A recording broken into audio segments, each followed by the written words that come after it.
কাল থেকে সপ্তাহের ৭ দিনই চলবে মেট্রো রেল। একই সঙ্গে চালু হচ্ছে কাজীপাড়া মেট্রো স্টেশন।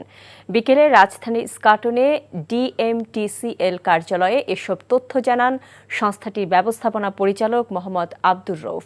তিনি আরও বলেন, শুধু শুক্রবারে মেট্রো রেল চলবে বিকেল ৩:৩০ থেকে রাত ৯টা পর্যন্ত।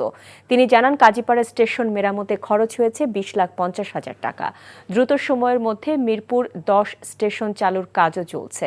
প্রতিদিন গড়ে ৩ লাখ যাত্রী মেট্রো রেল ব্যবহার করছেন। এ মাসে এখন পর্যন্ত আয় হয়েছে প্রায় ২০,৬৭,৩,৫৫১ কোটি টাকা।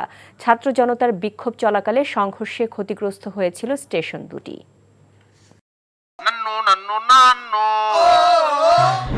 আরে সপ্তাহ একটা ব্র্যান্ডের গুলা আমার বংশ ব্র্যান্ডের কি আপা বিষয় কত বিক্রি গরিবের এলাকায় আত্মীয় এমন পাড়া দিব না গুরু গুরু ভিতরতে সব বাইরে যাবে। আরে ওইটা থামো না তোরে যদি ইসলামিক সাইড আলায়ান ডিভোর্স না দিছি আপনারা কি হোগারে কালিয়া পড়ল আমরা সিয়ামি তুমি আমারে আম্মা ডাকলাকে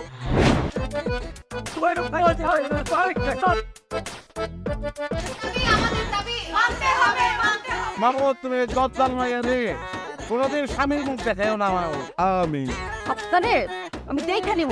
হাতে লাগে বেতারে হাত ছাইরা দাও সোনার চাচারে। এনজিওর কিস্তি প্রথমবার বিকাশ পেমেন্ট করলেই 20 টাকা ইনস্ট্যান্ট ক্যাশব্যাক।